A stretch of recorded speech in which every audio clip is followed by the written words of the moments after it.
Maihing phanaba araiba pambai-singi manungda chang naina sunscreen taiba, hydroquinone, retinoid amadi steroid yamna yaudaba AKMOgi potlam taiba yai haina akhang-ahayisingna haire.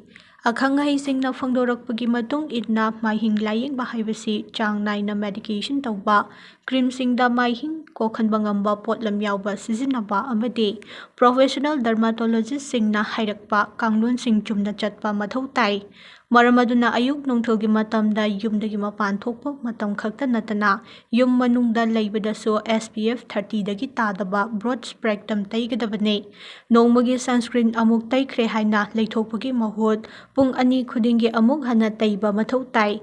Tangai fadana nungsa thokpa matamda wide brim yauba tupi upa natraga nungsa khannaba pambay ama tauba mathau tai.